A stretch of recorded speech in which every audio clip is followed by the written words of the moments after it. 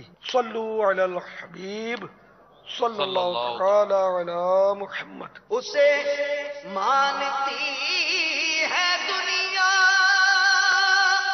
اسے ڈھونڈتی ہے منزل، اسے ڈھونڈتی ہے منزل، رہے عشق مصطفیٰ پہ جو چل رہا ہے۔ صلو علی الحبیب صلی اللہ تعالی علی محمد صلی اللہ علیہ وسلم۔ مدنی چینل کے ناظرین، وہ وظیفہ بھی ہم نے آپ کو دکھا دیا کہ جو امیر سنت نے 11 اور 12 رمضان مبارک کے درمیان پڑھنے کا ارشاد فرمایا کہ جن کا رشتہ نہیں ہوتا وہ یہ وظیفہ کریں تو انشاءاللہ عز و جل آسانی ہوگی۔ ہمارا اگلا سیگمنٹ ماشاءاللہ دارالافتاء کے مدنی اسلامی بھائی، عالم اسلامی بھائی ہمارے ساتھ موجود ہیں، اور ہم انشاءاللہ عز و جل ان سے آج بھی رہنمائی لیں گے۔ ہمارے یہ سیگمنٹ ہے احکام شرع کے نام سے، جس میں ہم روزہ، نماز اور دیگر احکام شرع سے متعلق مدنی پھول لیتے ہیں، اور آپ کے سوالات ہوتے ہیں، آپ کے سوالات ہم سلسلے میں شامل کرتے ہیں۔ آپ اپنی کالز بھی ریکارڈ کرا سکتے ہیں، اپنے SMS بھی کر سکتے ہیں، انشاءاللہ عز و جل وہ آپ کے ہم سلسلے میں شامل کریں گے۔ بعض اوقات ایسا ہوتا ہے کہ آپ کی کال رہ جاتی ہے یا آپ کا میسج نہیں پڑھا جاتا، کیونکہ یہاں پر ایک بہت بڑی تعداد ہے، وہ چاہتی ہے کہ ان کی رہنمائی کی جائے، لیکن ہر ایک کا سوال اس وقت لیا جا سکے یہ ممکن نہیں ہوتا۔ ہمارے پاس ٹائم لیمیٹڈ ہوتا ہے اور بہت سارے سلسلے کیوں میں ہوتے ہیں۔ انشاءاللہ ہم دارالافتاء کے مدنی اسلامی بھائی سے انشاءاللہ حضور مرحبا کہتے ہیں آپ کو سلسلے میں۔ الحمدللہ عز و جل آپ تشریف لائے۔ کچھ سوالات جو ہیں نا وہ اس طرح کے آتے رہتے ہیں، اور کچھ پیشگی سوالات بھی ہوتے ہیں ذہن میں کہ یہ جو نصاب اور حاجت اصلیہ یہ ہے کیا؟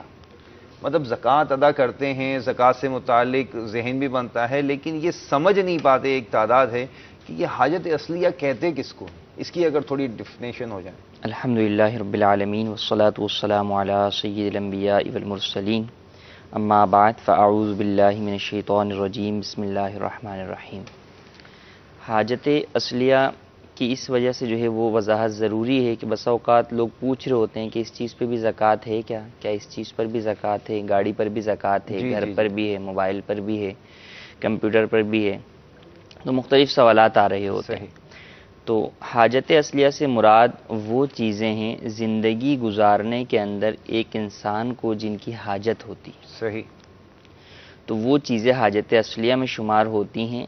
ان چیزوں کو ہٹا کر بقیہ پر زکوٰۃ جو ہے وہ لازم ہوتی ہے۔ ٹھیک، جب آپ اپنے مال کی کیلکولیشن کرتے ہیں تو اس کے اندر بھی جو ہے وہ آپ اس کو مائنس کر دیتے ہیں حاجت اصلیہ کو، اور بقیہ پر زکوٰۃ لازم کرتے ہیں۔ اچھا دیکھیں، زکوٰۃ کے نصاب کے 2 پہلو ہیں۔ ایک وہ نصاب ہے جس سے زکوٰۃ لازم ہوتی ہے، ٹھیک، ایک وہ نصاب ہے جس سے زکوٰۃ تو لازم نہیں ہوتی، لیکن اس نصاب کی موجودگی میں وہ شخص جس کے پاس وہ نصاب موجود ہے وہ زکوٰۃ لے نہیں سکتا۔ اگر کوئی شخص اس کو زکوٰۃ دے گا تو اس کی ادا نہیں ہوگی؟ جی، اس کی ادا نہیں ہوگی، اور جب اس کو پتہ ہے کہ میرے پاس اتنا نصاب ہے تو اس کے لیے زکوٰۃ لینا بھی جائز نہیں ہوگا۔ صحیح۔ تو حاجت اصلیہ کی عموماً جو چیزوں کا سوال ہوتا ہے ان پر زکوٰۃ ایک تو ان معنوں میں نہیں ہوتی کہ وہ مال نامی نہیں ہوتے، جیسے موبائل زیادہ ہیں، 3-4 ہیں، اضافی ہیں، گھر کے اندر جو ہے وہ اضافی سامان جو ہے وہ رکھا ہوا ہے، یا جو ہے وہ 2-3 پلاٹس ہیں اور بیچنے کے لیے نہیں انہوں نے خریدے، ویسے ہی جو ہے وہ رکھے ہوئے ہیں یا کرائے پر دیے ہوئے انہوں نے، تو اب ان کے اوپر زکوٰۃ تو نہیں ان کی مالیت کے اوپر، ٹھیک، لیکن اگر ان سب چیزوں کی مالیت اضافی جو کہ چیزیں ہیں حاجت اصلیہ سے زائد ہیں، 2-3 گھر ہیں، ایک گھر میں خود رہائش رکھتے ہیں، بقیہ 2 گھر ویسے ہی رکھے ہوئے ہیں، اگر کرائے پہ دیا ہے تو اس کرائے پر تو زکوٰۃ ہوگی، اس کرائے اگر پر اس کی زکوٰۃ ہے نا؟ ہوگی اگر وہ نصاب کی مقدار کو پہنچے۔ ٹھیک ہے، تو اب گاڑیاں ہیں، 2-3 گاڑیاں ہیں، ایک استعمال میں 2 ویسے جو ہے وہ اضافی کھڑی ہیں، تو اب ان پر زکوٰۃ تو نہیں ہے، لیکن چونکہ ان کی مالیت نصاب کی مقدار کو پہنچے گی 52.5 تولہ چاندی کو، تو اس صورت میں یہ شخص شرعی اعتبار سے غنی شمار ہوگا، اور جب غنی شمار ہوگا تو زکوٰۃ لے نہیں سکتا جی، ٹھیک۔ اور جہاں تک زکوٰۃ دینے کا تعلق ہے تو ان چیزوں کے اوپر زکوٰۃ لازم نہیں ہے۔ حاجت اصلیہ کے اندر آپ اگر بات کریں کہ کیا کیا چیزیں شمار ہوتی ہیں، تو رہنے کا گھر، ٹھیک، سواری کی گاڑیاں، ٹھیک، اور جو چیزیں ہیں، کھانے پینے کے برتن ہیں، سامان ہیں، کپڑے ہیں، موبائل فون آج کل استعمال کے اندر حاجت اصلیہ میں آتا ہے، کمپیوٹر جس کا جو ہے وہ ضرورت کا استعمال ہے اس کے لیے کمپیوٹر بھی حاجت اصلیہ کے اندر آئے گا۔ تو اس طرح جو مختلف چیزیں ہیں، کتابیں ہیں پڑھنے والے کے لیے، جو عالم دین ہے یا عالم دین نہیں ہے لیکن وہ اس نے مطالعے کے لیے جو ہے وہ کتابیں رکھی اور ہوئی وہ ہیں، کتابیں کھول کے پڑھتے ان کو رہتے ہیں، پڑھتا ہے۔ تو یہ حاجت اصلیہ کے اندر کافی اس طرح کی چیزوں کا شمار ہوتا ہے جو کہ ایک انسان کو اپنی زندگی گزارنے کے اندر جن کی حاجت درپیش ہوتی رہتی ہے، صحیح۔ تو یہ حاجت اصلیہ شمار ہوتی ہیں، ان کو معنی۔ اچھا، قرض بھی حاجت اصلیہ میں آتا ہے کہ اگر کسی شخص پر قرض ہے تو وہ قرض اس کی زندگی کے ضروریات کا ایک وہ حصہ ہے کہ اس کو ادا کرنا جو ہے وہ ضروری ہے، تو اس کو بھی مائنس کیا جاتا ہے اور اس کے اوپر بھی زکوٰۃ نہیں نافذ ہوتی۔ صحیح۔ اس میں یوں ہی ہم مشورہ دیتے ہیں اپنے ناظرین کو کہ آپ جو ہیں وہ کوشش کریں کہ اپنی جو سچویشن ہے، جو اپنی پوری ایک ڈیٹیل ہے اس کو لیجئے اور اس کو لے کر دارالفتہ پہنچ جائیے اور ان سے رہنمائی لے لیجئے کہ بھائی میرے پاس یہ ساری چیزیں ہیں، ہو سکتا ہے وہاں بیٹھے ہوئے مدنی اسنائے بھائی آپ سے 2-3 سوالات اور کریں تو آپ کو بھی یاد آ جائے میرے گھر میں وہ چیز بھی رکھی ہے، میرے گھر میں وہ چیز بھی رکھی ہے، عمومی طور پر یاد نہیں ہوتا، لیکن جب سامنے سے کاؤنٹر کوسچن ہوتا ہے نا تو بندے کے ذہن میں بہت سی باتیں آ جاتی کہ نہیں یار میرے پاس تو وہ بھی ہے، میں نے تو وہ بھی رکھا ہوا ہے، تو ذرا غور کر لیجئے، چیک کر لیجئے کہ مجھ پر زکوٰۃ ہے یا میں زکوٰۃ لے سکتا ہوں یا نہیں لے سکتا، یہ بھی تو ایک سوال ہے نا۔ خاص طور پہ اصل میں اس میں جو ضرورت پڑتی ہے وہ اس اعتبار سے پڑتی ہے کہ اگر کوئی شخص زکوٰۃ لے رہا ہے، جی بالکل، زکوٰۃ کے لیے سوال کرنا اس کی تو مسکین والی صورت ہی بنتی ہے کہ آپ سوال کر سکتے ہیں، ورنہ سوال کرنا تو جائز نہیں ہے۔ لیکن اب جو ہے وہ آپ کو کوئی شخص زکوٰۃ دے رہا ہے آپ کے بغیر مانگے، آپ کی سچویشن کو دیکھتے ہوئے، فیملی ممبرز ہوتے ہیں ایک دوسرے کے حالات جانتے ہیں، تو اب لینے والے کو سوچنا چاہیے، آتا ہوا مال کس کو برا لگتا ہے، لیکن سوچنا چاہیے کہ کہیں یہی مال میرے لیے کل قیامت میں انگارہ نہ بن جائے، کیونکہ جب جو شخص جو ہے وہ مال کا مستحق نہیں ہے اور وہ لے گا جانتے بوجھتے تو خود بھی گناہ گار ہوگا، سامنے والے مسلمان کی زکوٰۃ کو بھی ہلاک کرنے والا شمار ہوگا بعض صورتوں میں۔ تو اس چیز کا اپنا ذہن رکھیں کہ اگر جو زکوٰۃ لے رہے ہیں تو وہ اس سے متعلق معلومات لے لیں کہ کیا میرے پاس یہ سامان ہے تو مجھے کوئی زکوٰۃ دے رہا ہے تو میں زکوٰۃ لے سکتا ہوں یا نہیں لے سکتا۔ ٹھیک ہے، ایک سوال آیا ہے کہ روزہ رکھنے والا، چونکہ رمضان میں روزے فرض ہیں اور روزہ رکھنے والا روزے رکھ لیتا ہے لیکن دیگر عبادات نہیں کرتا تو کیا اس کا فرض ادا ہو جائے گا؟ روزہ چونکہ عبادت ہے اور جب اس عبادت کی شرائط پائی جائیں گی تو فی نفسی ہی روزہ تو ہو جائے گا، لیکن دیگر عبادات جیسے نماز فرض ہے اس کی جو ہے وہ کوتاہی کرتا ہے، اس کو قضا کرتا ہے، تو اس صورت میں اس کا گناہ علیحدہ سے لازم ہوتا ہے اور روزے میں گناہ کرنے کی وجہ سے روزہ مکروہ ہو جاتا ہے، روزے کی روحانیت اور تقویٰ ختم ہو جاتا ہے۔ تو لہٰذا ماہ رمضان میں اور اس کے علاوہ بھی جتنی بھی اللہ تبارک و تعالیٰ کی جانب سے فرض و واجب عبادتیں ہیں ان کو جو ہے وہ مکمل طور پر پورا کرنا ہم پر لازم ہے، اور ساتھ ہی ساتھ اللہ تبارک و تعالیٰ سے محبت کرتے ہوئے اللہ تبارک و تعالیٰ کا قرب حاصل کرنے کے لیے نوافل کی بھی کثرت کرنی چاہیے۔ اس میں تو یوں لگ رہا ہے جیسے بھوکا پیاسا رہنا کسی کے لیے آسان ہے، وہ کہتا ہے میں روزے تو رکھ لیتا ہوں جی باقی عبادت مجھ سے نہیں ہوتی، تو ایسا نہ کریں، یہ نہ ہو کہ وہ روزے اس لیے رکھ رہا ہو کہ ڈائٹنگ ہو جائے، ٹھیک ہے، اور جو ہے وہ تھوڑا سا جو ویٹ لوز تھوڑا سا دیکھ لے، چیک کر لے کہ رب کی عبادت میں بالکل مطلب بے دلی سے نہیں بلکہ ایک شوق جذبہ، میں نے بعض بچوں کو دیکھا ہے وہ گھر میں الجھتے ہیں مجھے سحری میں کیوں نہیں اٹھایا؟ بالکل، یہ مجھے سحری میں اٹھانا تھا، مجھے آج روزہ رکھنا ہے. تو یہ بچوں کی کیفیت دیکھیے، چھوٹے چھوٹے بچے ہیں. مجھے ایک پتہ لگا، اسلامی بھائی ہیں، ان کی 2 چھوٹی بچیاں ہیں نا. اب وہ کہتے ہیں یار اتنی گرمی ہے، ان کو منع کرتے ہیں، لیکن بچیوں کا ایک جذبہ ہے، وہ روزہ رکھ رہی ہیں. جی ماشاءاللہ. ایک بچی ان کی انہوں نے بتایا غالباً 10 سال کی ہے، اس نے تقریباً ایک روزہ بھی نہیں چھوڑا، سارے روزے رکھے ہیں اس نے. آپ دیکھیں بس 10 سال کی بچی پہ نارملی روزہ جو ہے وہ لازم بعض صورتوں پہ نہیں ہوتا، لیکن وہ بچی، چھوٹی سی بچی روزہ رکھ کر ہمیں پیغام دے رہی ہے کہ آپ کیوں گھبراتے ہیں، میں رکھ سکتی ہوں تو آپ بھی رکھیں. اہم ترین چیز تربیت اور ماحول. ماشاءاللہ. کہ تربیت والدین نے کیسے کی؟ جب والدین نے کبھی کوئی روزہ نہیں چھوڑا رمضان کا، اس کے علاوہ بھی جو ہے وہ نفلی روزے رکھتے ہیں، جمعرات کا رکھتے ہیں، پیر کا رکھتے ہیں، بڑی راتیں آتے ہیں ان کے اگلے دن کا رکھتے ہیں، تو یہ چیز بچوں کے اندر اس چیز کو ابھارتا ہے ماشاءاللہ کہ ہمیں بھی جو ہے والدین کو فالو، کیونکہ بچے کے سامنے سب سے پہلے تو والدین ہی ہوتے ہیں نا جن کو فالو کرتا ہے. ایسے ہی. تو اگر والدین جو ہے وہ ان ساری چیزوں سے دور ہوں گے تو آپ ان کے بچوں کو اس چیز کی طرف مائل بھی نہیں دیکھیں گے. صحیح. تو والدین کا ایک بہت بڑا اولاد کی کردار کے اندر جو ہے وہ ایک ان کا مقام ہے جس کو ان کے اوپر لازم ہے کہ ان کی دینی تربیت کریں. بالکل بالکل. جی مدنی چینل کے ناظرین ہم سے کیا پوچھنا چاہتے ہیں ہمارے دارالافتاء کے اسلام بھائی سے؟ پوچھنا تھا کہ زکوٰۃ جو رقم قرض دی گئی ہے اس پر بھی ہوگی، یا جو قرض نہیں قرض دی گئی ہے اس پر اس رقم پہ زکوٰۃ نہیں ہوگی؟ قرض دی گئی ہے یا قرض لی گئی ہے یہ فرما رہے ہیں؟ دی گئی ہے. اچھا، جو کسی کو قرض دیا ہے اس پر زکوٰۃ کا کیا؟ جو رقم کسی کو قرض دی ہوئی ہے، چونکہ وہ مال تو آپ کا ہی ہے، آپ نے سامنے والے کو قرض دیا ہے اور اچھی نیت کے ساتھ دیا ہے تو ثواب کا بھی جو ہے وہ حصول ہوگا، لیکن اس کی زکوٰۃ اس پر تو لازم نہیں ہوگی کیونکہ وہ تو مقروض ہے، تو قرض تو وہ مائنس کرے گا اپنے مال میں سے. ہاں جس نے دی ہے اس کے اوپر ہر سال زکوٰۃ لازم ہوگی، لیکن چونکہ وہ مال ابھی اس کے پاس ہے نہیں، کسی اور کے پاس ہے، تو اس لیے شریعت نے اسے تخفیف دی ہے کہ اس کے اوپر ادائیگی ابھی لازم نہیں ہے. زکوٰۃ لازم ہو گئی ہے، ادائیگی ابھی لازم نہیں ہے.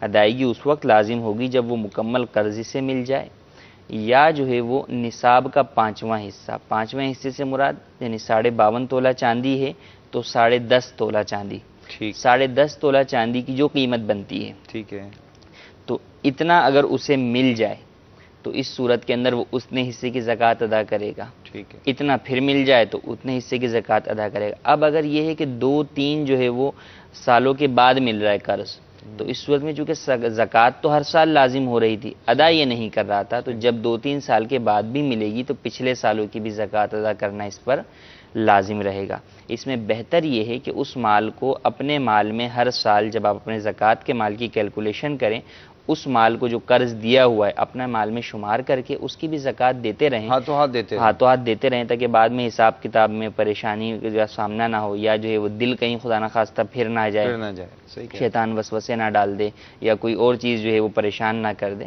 تو اس لیے ہاتھوں ہاتھ دیتے رہیں تو یہ زیادہ بہتر ہے. ماشاءاللہ ماشاءاللہ. جی حضور اگلی کال لیجیے.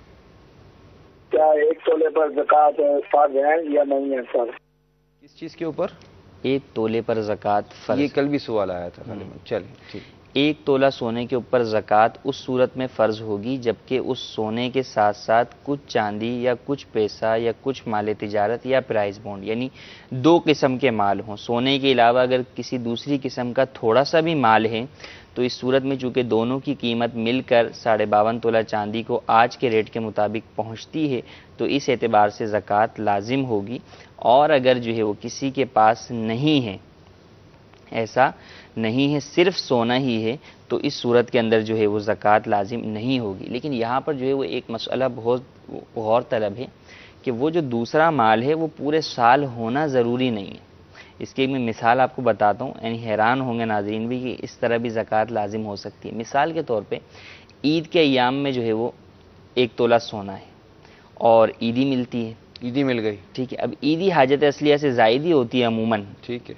اب وہ رکھی رہی کچھ دن یا اس دن بھی خرچ ہو گئی، اب وہ جو رکھی رہی تو اب یہ دونوں چیزیں مل کر نصاب کی سال اسی دن میں آ گیا. اچھا اب وہ خرچ ہو گئی آگے جا کر، آگے جا کے خرچ ہو گئی لیکن سونا باقی رہا. اب جب اگلا سال عید کا آیا پھر عیدی ملی، تو اب سال کی ابتدا اور انتہا کے اوپر گویا نصاب پورا ہے، ٹھیک. تو اس صورت کے اندر زکوٰۃ لازم ہوگی. تو عمومی طور پہ 1 تولہ والی جو صورت ہے اگر غور کریں گے تو بہت کم ہی ایسا ہوگا کہ کوئی اور مال نہ ہو. ٹھیک ہے. ورنہ کچھ نہ کچھ مال کہیں نہ کہیں سے خواتین ہیں تو گھر پہ گئیں تو میکے میں کسی نے پیسے دے دیے, اور کسی نے دے دیے, تحفے میں دے دیے, شوہر نے دے دیے, بھائی نے دے دیے. عیدی تو بڑی پیاری مثال دی, عیدی تو سب کو ملتی ہے, یعنی شاید ہی کوئی ایسا ہو کہ جس کو عیدی نہیں ملتی. غریب سے غریب شخص بھی 10 روپے تو اپنے بچے کو عیدی دیتا ہی ہے. جی تو اس صورت کے اندر جو ہے وہ زکوٰۃ لازم ہوگی. ہمارے ناظرین پوچھتے ہیں کہ اگر روزے کی حالت میں کیا ڈرپ لگوا سکتے ہیں؟ روزے کی حالت میں انجیکشن اور ڈرپ لگوانے میں علماء کا اختلاف ہے. بچنا بہتر ہے, جس کو زیادہ حاجت نہ ہو تو وہ نہ لگوائے. یہ اختلاف علماء کی صورت میں بچنا بہتر ہوتا ہے. باقی دارالفتہ اہل سنت کا موقف یہی ہے کہ لگوانے سے روزہ نہیں ٹوٹے گا. ٹھیک ہے. اچھا, اگر روزے میں دانت سے خون آ جاتا ہے تو کیا روزہ ٹوٹ جاتا ہے؟ ہمارے ندیم بھائی خانے وال میاں چنو سے. دانت سے خون آنے سے روزہ نہیں ٹوٹتا اگر وہ خون حلق سے نیچے اترے گا اور وہ تھوک کے برابر یا زیادہ یا کم ہے, لیکن حلق میں ذائقہ محسوس ہوا ہے تو اس صورت کے اندر روزہ ٹوٹ جائے گا. اور اگر تھوک سے کم ہے اور حلق میں ذائقہ بھی محسوس نہیں ہوا تو روزہ نہیں ٹوٹے گا.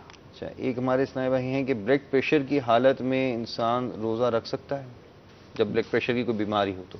رکھ سکتا ہے, شرعی اعتبار سے تو ممانعت نہیں ہے. اب یہ کہ ان کو رکھنے میں کیا پرابلم کا سامنا کرنا پڑ رہا ہے اس پر جو ہے وہ کسی جو ہے وہ مستند ڈاکٹر سے جو ہے وہ رجوع کر کے اور پھر اس کے جو کمنٹس ہیں ان کے ساتھ وہ دارالفتہ میں رابطہ کریں کہ بھئی ڈاکٹرز مجھے یہ کہتے ہیں کہ یہ پرابلم ہے, یا میرا تجربہ یہ ہے کہ میں رکھتا ہوں تو میرے ساتھ یہ ہو جاتا ہے. صحیح. تو پھر اس کے بعد جو ہے وہ دارالفتہ میں رابطہ فرمائیں. ٹھیک ہے. آج کل گرمی کا مسئلہ چل رہا ہے تو میں بعض لوگوں کو دیکھا گیا ہے کہ وہ ان سے گرمی برداشت نہیں ہو رہی, تو کیا ایسی صورت میں روزہ چھوڑا جا سکتا ہے؟ اب تو ماشاءاللہ موسم جو ہے وہ اچھا ہو گیا ہے ماشاءاللہ, اچھا ہوتا جا رہا ہے. تو گزشتہ دنوں جو تھا تو اس میں یہ تھا کہ اگر واقعی گرمی کی شدت کی وجہ سے 2 چیزیں ہیں, ایک روزہ چھوڑنا اور ایک روزہ توڑنا. ٹھیک.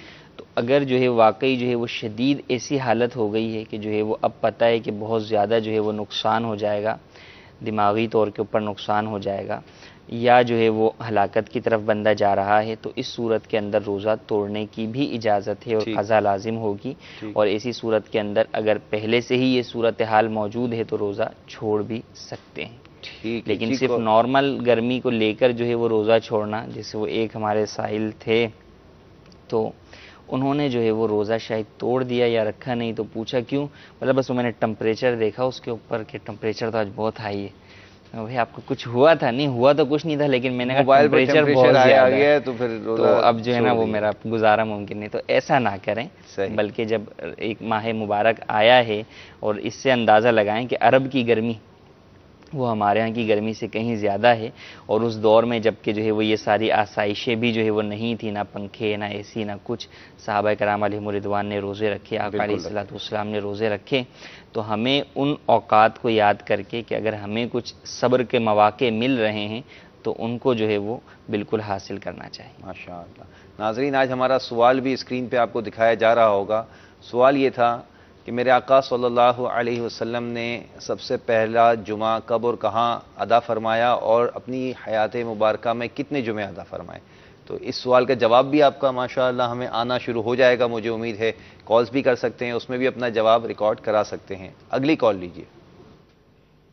بات کر رہا ہوں بکر سے. اچھا سر, میرا مطلب یہ ہے کہ زکوٰۃ کن لوگوں کو دینی چاہیے؟ جو آدمی غریب ہو, کیا کما سکتا ہو, یا جو مانگنے والا آ جاتا ہے, یا اس پر کوئی فرض ہے اس کو دینی چاہیے؟ زکوٰۃ کن لوگوں کو دینی چاہیے؟ جو کما سکتا ہے, کھا سکتا ہے. زکوٰۃ دیکھیں, مستحق کے زکوٰۃ کو دیں گے, اور اس کے بارے میں قرآن مجید میں ارشاد فرمایا اللہ تبارک و تعالی نے, انما الصدقات للفقراء والمساکین, کہ صدقات جو ہیں وہ فقراء اور مساکین کے لیے ہیں. اور آگے بھی مزید ہیں, مگر عمومی طور پر جو ہمارے ہاں جو اصناف پائی جاتی ہیں ان میں فقراء اور مساکین جو ہے وہ زیادہ پائے جاتے ہیں, اور انہی کو لوگ جو ہے وہ زکوٰۃ دیتے ہیں.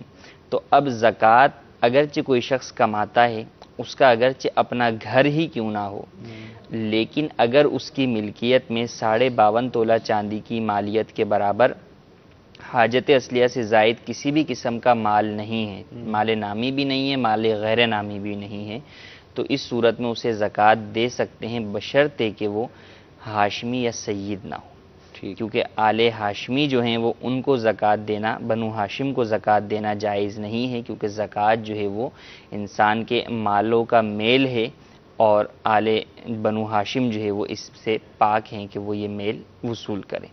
تو اب زکوٰۃ مستحق کے زکوٰۃ کو دی جائے، اور اس میں یہی ہے کہ آپ کو ظن غالب ہو کہ اس شخص کی ملکیت میں اتنا مال نہیں ہے، تو اس کو آپ جو ہے وہ زکوٰۃ دے سکتے ہیں، بھلے وہ کماتا ہو، اگرچہ وہ مہینے کے 30,000 کماتا ہے اور ہر مہینے 30,000 ہی خرچ کر دیتا ہے، اب اس کی فیملی بڑی ہے، اس کی تنخواہ ملی ہے 35,000 40,000 روپے یا 85,000 روپے تنخواہ ملی ہے، اب اس کی فیملی بڑی ہے، وہ راشن لینے گیا اسی میں اس کا پورا ہو گیا، تو اس صورت میں بھی اگر وہ اس کے پاس اس کے علاوہ حاجت اصلیہ سے زائد مال نہیں ہے تو اسے آپ زکوٰۃ دے سکتے ہیں۔ خواتین کو دینے میں البتہ اس بات کا تھوڑا سا جو ہے وہ اپنے ذہن کو اس حوالے سے ظن غالب کرتے ہوئے غور رکھیں کہ خواتین کے پاس کچھ نہ کچھ سونا ہوتا ہے اور وہ اسے کچھ شمار نہیں کرتی، بلکہ وہ ایک الگ ہی اس کو سمجھتی ہیں، وہ تو اپنے پہننے کا ہے نا، استعمال کا ہے نا، وہ یہ کہتی ہے یہ ہماری ضرورت کا ہے، یہ ہماری یہ حاجت اصلیہ کے حاجت اصلیہ خود ہی شمار کر لیتی ہیں، خود ہی شمار۔ تو سونا چاندی جو ہے وہ جو ہے حاجت اصلیہ میں اس طریقے سے نہیں آئے گا، اگرچہ پہننے والے زیورات ہیں اس کے اندر بھی زکوٰۃ لازم ہوگی۔ اور یہاں پر علماء نے یہ فرمایا کہ زکوٰۃ دینا، مستحق کے زکوٰۃ کو تو دینا ہے، لیکن یہ ہے کہ ایک ہے تجارت کرنا اور ایک ہے کہ زیادہ فائدے والی تجارت کرنا، زیادہ نفع والی۔ تو زکوٰۃ دینے کے اندر 5 ایسی قسمیں بیان فرمائیں کہ اگر ان کو دے تو یہ زیادہ نفع ملے گا، زیادہ ثواب ملے گا۔ ان میں سے پہلا فرمایا متقی اور پرہیزگار آدمی کو دو۔ حدیث میں ارشاد فرمایا اطعموا طعامکم الاتقیاء، اپنا کھانا متقی لوگوں کو کھلاؤ، کہ وہ عبادت کریں گے تو اس عبادت میں سے بھی تمہیں حصہ ملے گا۔ سبحان اللہ، کیا بات۔ دوسرا فرمایا کہ ایسا طالب علم جو کہ ہر چیز سے جو ہے وہ کنارہ کش ہو کر علم دین میں مصروف ہے، اس کو زکوٰۃ دو، اگر وہ مستحق کے زکوٰۃ ہے، کہ وہ علم دین پڑھ کر جب تبلیغ دین کرے گا تو اس میں سے تمہیں ثواب پہنچے گا۔ ٹھیک۔ تیسرا فرمایا کہ ایسا شخص جو کہ حاجت مند ہے، عیال دار ہے، اس کو دو، کہ اس کو دینا، اس کی حاجت کو پورا کرنا تمہارے لیے زیادہ فائدہ مند اس طرح ہوگا کہ وہ دل کی خوشی کے ساتھ تمہیں دعا دے گا۔ ماشاءاللہ۔ چوتھا فرمایا کہ اپنے رشتہ داروں میں سے جو مستحقین زکوٰۃ ہیں انہیں زکوٰۃ دو، کیونکہ رشتہ دار کو زکوٰۃ دینے کے اندر 2 پہلو ہیں، کہ رشتہ دار کو زکوٰۃ دینے میں زکوٰۃ کی ادائیگی بھی ہے اور صلہ رحمی بھی ہے، حسن سلوک بھی ہے۔ اور ایک اور فرمایا وہ فقیر جو اپنی محتاجی کو چھپاتا ہے اور لوگوں سے سوال نہیں کرتا، اللہ نے جس کے بارے میں قرآن میں ارشاد فرمایا یحسبهم الجاہل اغنیاء من التعفف، اس کے سوال نہ کرنے سے لوگ اسے غنی سمجھتے ہیں حالانکہ وہ فقیر ہے۔ صحیح۔ تو ایسے کو دو، کہ ایسے کو دینے سے جو ہے وہ زیادہ جو ہے وہ تمہیں ثواب ملے گا، کہ وہ حقیقتاً جو ہے وہ مستحق ہے اور وہ اس کو دینا زیادہ جو ہے وہ اجر و ثواب کا باعث ہے۔ تو یہ 5 وہ اقسام ہیں کہ جو مستحق زکوٰۃ ان کو دے، ان مستحقین زکوٰۃ کو دے تو زیادہ ثواب ملے گا۔ اور پھر فرمایا جس مستحق زکوٰۃ میں یہ 5 خصوصیات جو ہے وہ شامل ہو جائیں تو اس کو دینا سب سے زیادہ ثواب ہے۔ تو اس بات کا جو ہے وہ خیال رکھا جائے، اگر ہم اپنے جو ہے وہ قریب میں کسی مستحق کو دے رہے ہیں لیکن پتہ ہے کہ اس کو زکوٰۃ تو ہم دے رہے ہیں لیکن اس نے خرچ جو ہے وہ گناہوں میں کرنی، ٹھیک، تو اس کو جو ہے وہ کیش نہ دیا جائے، اس کو جو ہے وہ آپ ضرورت کی چیز، اس کو آٹا دلا دیں، دیگر چیزیں دلا دیں۔ تو ان چیزوں کا جو ہے وہ خیال کرتے ہوئے کہ آپ جب مال دے رہے ہیں تو اس سے زیادہ آپ کو ثواب ماشاءاللہ ماشاءاللہ۔ جی حضور کال لیجیے۔ سر میں یہ جاننا چاہتا ہوں، میں نے آج جمعہ کا روزہ رکھا تھا رات کو، وہ مجھے سحری کے ٹائم جاگ نہیں آئی لیکن میں نیت کی تھی، وہ میرا روزہ ہے یا نہیں؟ جی حضور روزہ ہے یا نہیں؟ جی بالکل، جب آپ نے نیت کر لی تو اگرچہ سحری نہیں کی تو روزہ ہو جائے گا، اور بلکہ نیت کرنا ضروری بھی ہوتا ہے اگرچہ سحری نہ کی ہو، کیونکہ رمضان کے روزے فرض ہیں اور ان کو رکھنا ضروری ہے۔ ٹھیک، اگلی کال لیجیے۔ سر بات یہ ہے کہ روزے افطار کرنے کے بعد کتنی دیر بعد جو ہے نا اذان ہونی چاہیے؟ افطار کرنے کے بعد کتنی دیر بعد اذان ہونی چاہیے اور پھر کتنی دیر بعد جماعت ہونی چاہیے؟ میں ایڈ کر لیتا ہوں، ہمارے یہاں تو مطلب یہ کہ جب تک وہ دسترخوان پورا اٹھ نہ جائے، تھالے پورے صاف نہ ہو جائیں، اس وقت تک جو ہے نا وہ امام صاحب اگر جلدی جماعت کرا دیں تو بولے یار امام صاحب نے کھانا ہی نہیں دیا کچھ. کیا کہہ رہے ہیں حضور؟ دیکھیں جماعت مغرب کے اندر نماز مغرب کی ادائیگی میں اس میں فرمایا کہ اتنی تاخیر کرنا کہ ستارے نظر آنے لگ جائیں یہ تو مکروہ ہے، اور اس سے پہلے وقت کے اندر پڑھنا جو ہے وہ بلا کراہت جائز ہے. عمومی طور پر ہمارے ہاں مساجد کے اندر ماہ رمضان میں 5 سے 10 منٹ کا جو ہے وہ گیپ دیا جاتا ہے، تو اس میں نہ ستارے بھی نظر نہیں آتے، تو اس میں حرج نہیں ہے. لیکن اس گیپ کے باوجود بھی آپ دیکھتے ہیں کہ مغرب میں کئی لوگوں کی رکعتیں فوت ہو جاتی ہیں، پیچھے ایک کثیر جو ہے وہ صفیں جو ہے وہ کھڑی ہوئی ہوتی ہیں، امام کے سلام پھیرنے کے بعد مسبوق ہوتے ہیں. تو ایسا نہ کریں. جب آپ کو باقاعدہ وقت بھی دے دیا گیا تو اب اس صورت کے اندر وقت کا خیال کرتے ہوئے جس طرح آپ کا روزہ عبادت تھا، افطاری عبادت تھا، اب اس کے بعد نماز پڑھنا بھی عبادت ہے. تو جب یہ عبادت کا سیکوینس چل رہا ہے تو ہمیں ہر عبادت کو اس کے موقع اور محل کے اوپر ادا کرنا چاہیے. تو کھانا آپ کا ویسے بھی گھر پہ بھاگا نہیں جا رہا، نہ یہ ہوتا ہے کہ آپ نماز پڑھنے آئیں تو پیچھے گھر والے کھانا کھا جائیں گے، ایسا بھی نہیں ہوتا. تو ایسا نہ کریں، کچھ جو ہے وہ افطاری کر لیں اور اس کے بعد جو ہے وہ اچھے طریقے سے منہ کو صاف کر کے تمام اجزاء ذرات کھانے کے منہ سے نکال کر اور پھر جو ہے وہ مسجد کی طرف چلے جائیں. وضو آپ پہلے ہی کر لیں، افطار سے پہلے ہی وضو کر لیں تاکہ جو ہے وضو کی وجہ سے کوئی رکعت وغیرہ آپ کی فوت نہ ہو. ان کا خاص سوال تھا کہ اذان کتنی دیر بعد دی جا سکتی ہے؟ اذان تو دیکھیں جب وقت مغرب شروع ہو گیا تو اس کے فوراً بعد جو ہے وہ اذان بالکل دی جا سکتی ہے اور دی بھی جاتی ہے. اگر اس میں کچھ جو ہے وہ تاخیر ہو گئی کہ چونکہ مؤذن صاحب نے بھی روزہ کھولنا ہے، انہوں نے بھی پانی پینا ہے، انہوں نے بھی کھجور کھارنی ہے، تو اتنا جو ہے وہ گیپ ہونا ہوگا تو اس میں کوئی حرج نہیں ہے، اور فوری طور پر بھی دے دی جائے وقت شروع ہونے کے بعد. ٹھیک ہے، اگلی کال لیجیے. میں سعودی عرب سے جدہ سے بات کر رہا ہوں. بھائی میں جب ہم قرآن شریف وغیرہ پڑھتے ہیں اس پہ موبائل پہ وہ جائز ہے یا نہیں؟ قرآن مجید موبائل میں پڑھتے ہیں قرآن شریف، تو اب وہ جائز ہے نہیں ہے انہوں نے یہ پوچھا. میں ایک سوال اس میں ایڈ کر لوں گا، کیا اس میں ہاتھ لگا کر جو اس کو صفحہ تبدیل کرتے ہیں؟ قرآن پاک پڑھنا تو جو ہے دیکھیں بالکل جائز ہے، البتہ اس بات کا آپ کو خیال رکھنا ضروری ہوگا کہ آداب تلاوت جو ہیں آپ کس مقام پر پڑھ رہے ہیں، وہ مقام گندگی کا مقام تو نہیں ہے، کیونکہ عموماً جو اس طرح موبائل پر یا پیڈ پر یا ٹیبلیٹ پر پڑھتے ہیں تو جیسے وہ سفر کے دوران بھی جو ہے وہ پڑھتے ہیں، تو اس میں یہ فرمایا کہ اس بات کا خیال رکھیں کہ گندی جگہ سے نہ گزر رہے ہوں. اگر گزر رہے ہوں تو اس وقت تلاوت موقوف کر دیں. اب جہاں تک دوسرا ہے کہ جو ہے وہ اس پر جو قرآنی حروف ظاہر ہو رہے ہیں ٹچ اسکرین پر اس کو چھونا، تو اس میں احتیاط یہی ہے کہ اس کو باوضو ہی چھوا جائے، بلا وضو جو ہے وہ چھونا منع ہے. ٹھیک، اگلی کال لیجیے. جناب محترم، میں محمد بلال اطاری سعودی عرب سے بات کر رہا ہوں. میرا آپ سے ایک سوال تھا کہ جو کہتے ہیں کہ روم کے اندر یا گھروں کے اندر کسی قسم کی کوئی تصویر کسی انسان کی کسی جانور کی نہیں لگانی چاہیے، اس سے رحمت کے فرشتے گھر میں نہیں آتے. اور یہ جو ہم اپنے گھروں میں مسجد نبوی یا حرم پاک کی تصویر لگاتے ہیں تو اکثر اوقات دیکھا گیا کہ طواف کے دوران کچھ ایسی فوٹوز لوگوں کی اس کے اوپر ہوتی ہیں، تو کیا اس طرح کی فوٹو لگانا جائز ہے یا نہیں؟ جزاک اللہ خیر، رہنمائی فرما دیجیے. آمین آمین. اسی طرح کا ایک میسج یہاں بھی میں نے پڑھا کہ میرے پیر و مرشد کی تصویر لگی ہوئی ہے، لوگ کہتے ہیں جہاں تصویر لگی ہو وہاں نماز جائز ہے یا نہیں ہے، تو ذرا یہ بھی رہنمائی فرما دیں. دونوں کا ایک ساتھ ہی جواب ہو جائے. دیکھیں تصاویر گھر میں لگانا، جاندار کی تصاویر لگانا ناجائز و حرام ہے، اور اس کی وجہ سے رحمت کے فرشتے داخل نہیں ہوتے، بندہ گناہگار بھی ہوتا ہے. نبی کریم صلی اللہ علیہ وسلم جب فتح مکہ کے موقع پر مکۃ المکرمہ میں اور خانہ کعبہ شریف میں داخل ہوئے تو کفار نے بھی جو ہے وہ چند تصاویر خانہ کعبہ کے اندر بنائی ہوئی تھیں، حضرت ابراہیم علیہ السلام کی بھی جو ہے وہ بنائی ہوئی تھی، تو آپ علیہ السلام نے اس کو مٹایا یا مٹوا دیا.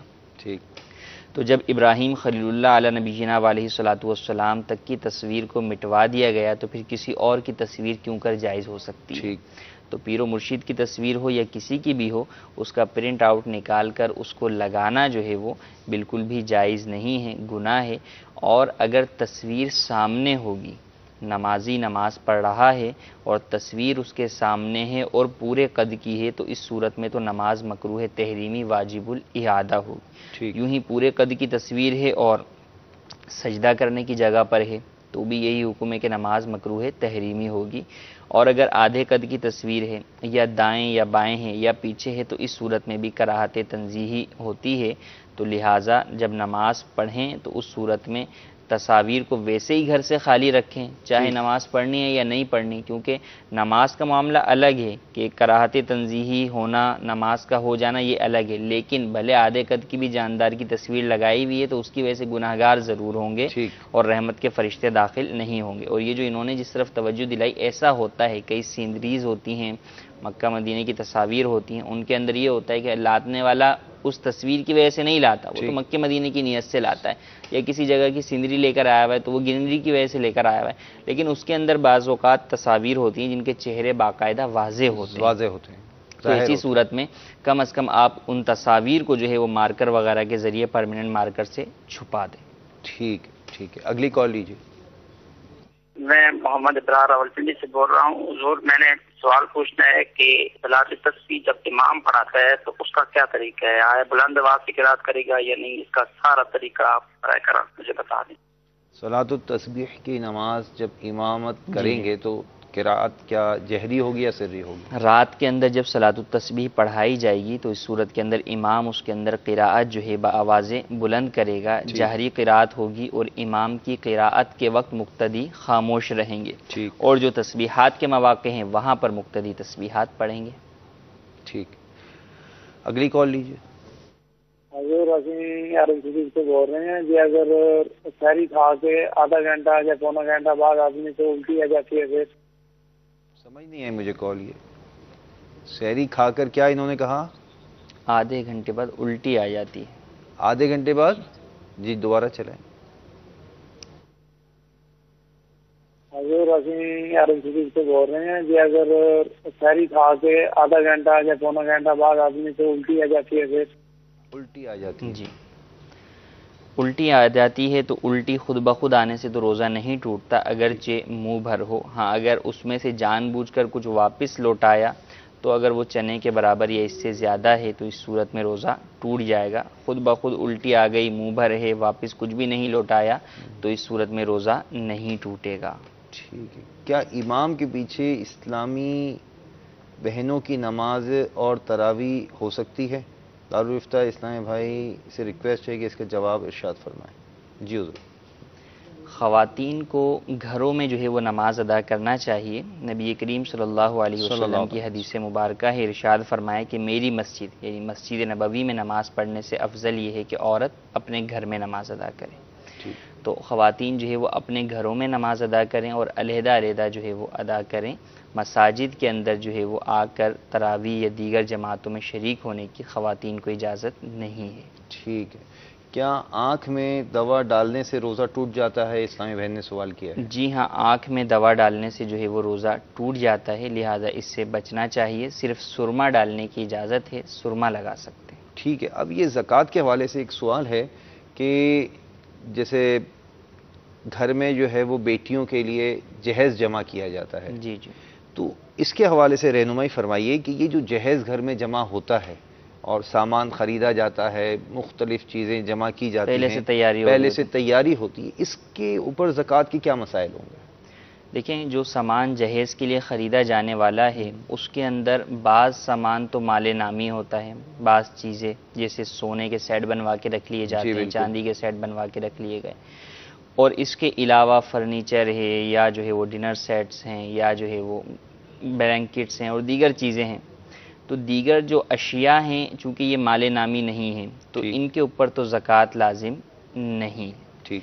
ہاں جو سونے چاندی کے سیٹ وغیرہ بنا کر رکھ لیے ہیں یا جو ہے وہ بنا کر تو نہیں رکھے لیکن والدہ نے جو ہے وہ اپنے ذہن پر یا نانی نے یا دادی نے اپنے طور پہ رکھے ہوئے کہ بھئی یہ میں نے فلاں جو ہے پوتی کے شادی میں دینے ہیں، فلاں نواسی کی شادی میں دینے، والدہ نے رکھا ہوا ہے کہ اپنی فلاں بیٹی کی شادی میں یہ سیٹ دینا ہے.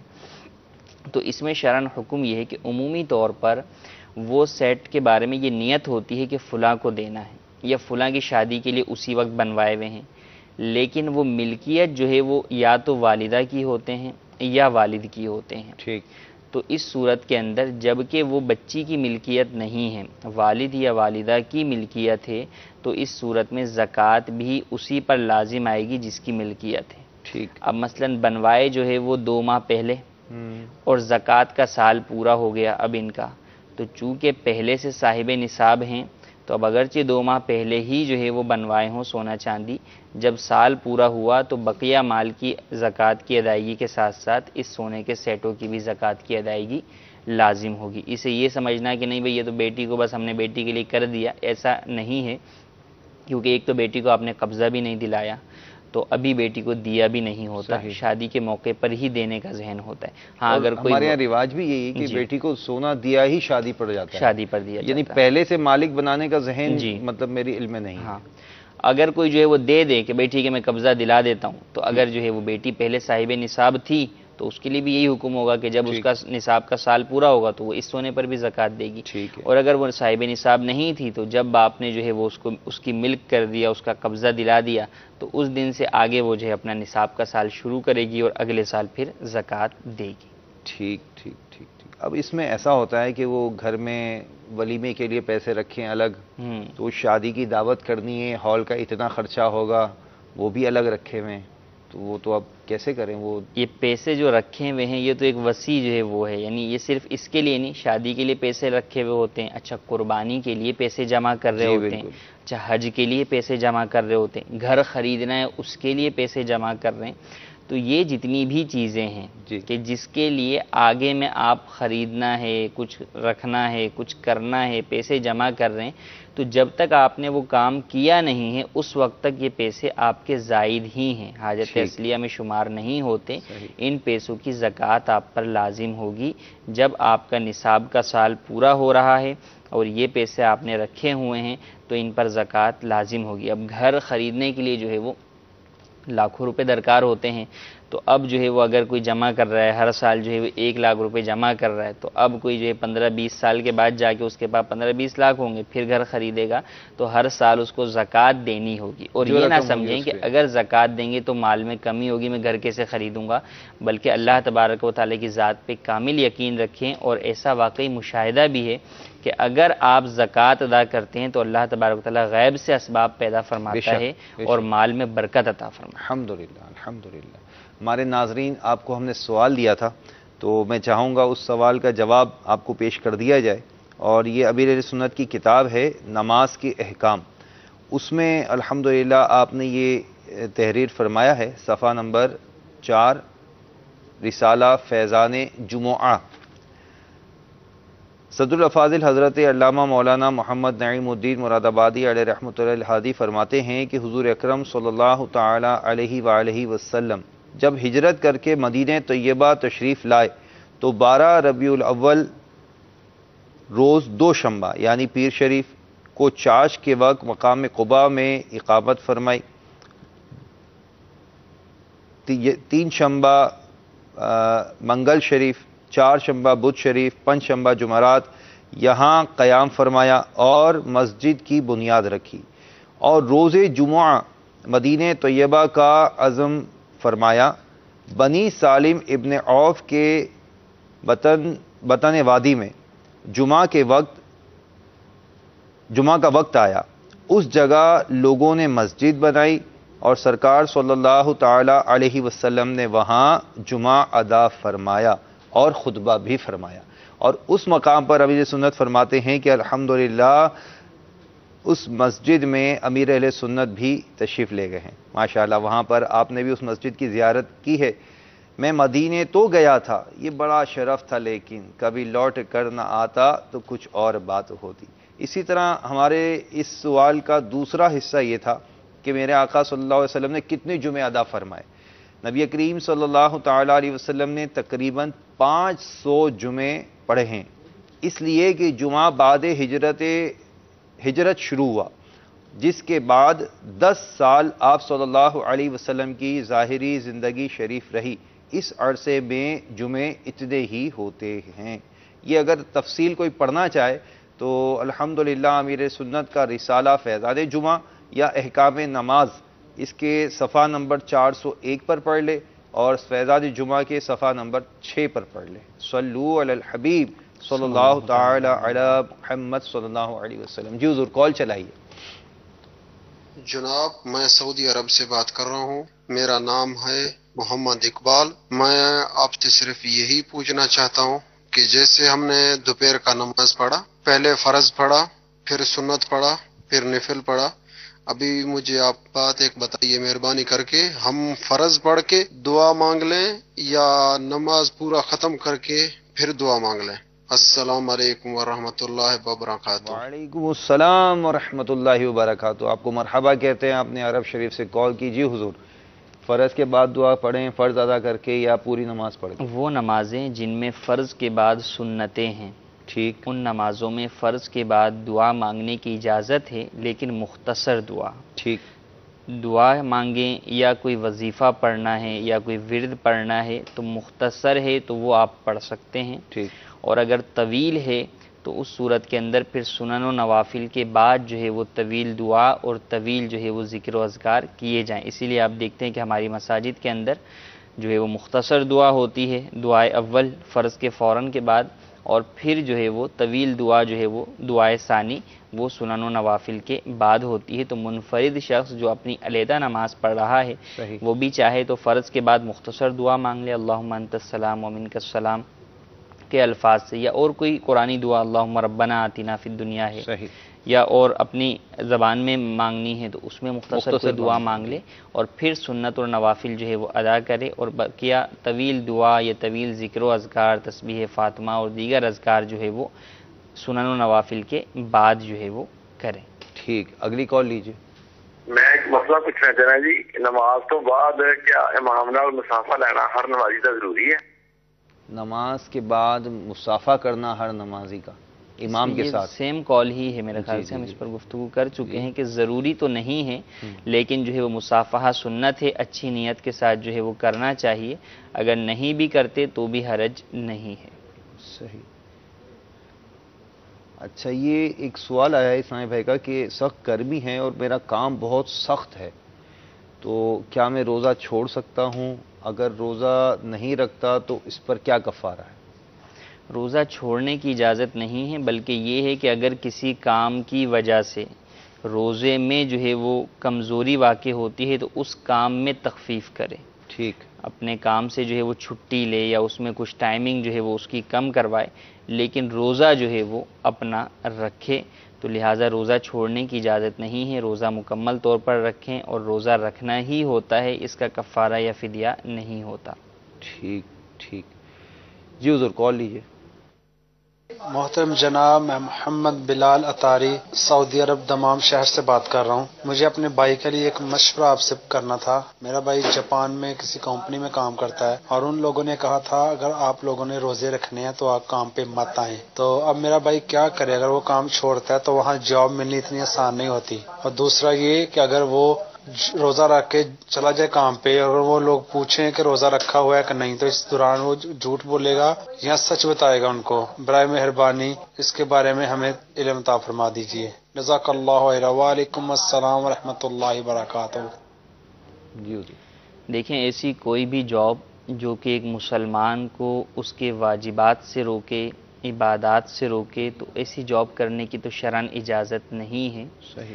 پس منظر یہ ہے کہ ہم بیرون ملک چلے تو جاتے ہیں دنیا کے مال کے لیے یا اور کسی بھی وجہ سے، لیکن اس بات کی طرف جانے والے کی ذرا سی بھی توجہ نہیں ہوتی کہ کیا وہاں پر مجھے اپنے عقائد و اعمال کی، عبادات کی، اسلام کی اور دیگر اسلام کے جتنے پہلو ہیں ان کا تحفظ مجھے حاصل ہوگا یا نہیں ہوگا.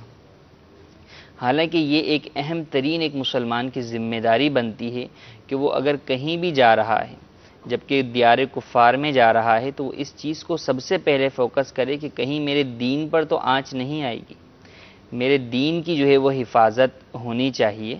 تو لہٰذا اس چیز کا جو ہے وہ خاص طور پر خیال رکھیں کہ جہاں بھی جائیں، جو بھی جاب کریں، اس میں اپنے دینی معاملات پر کمپرومائز آپ نہ کریں.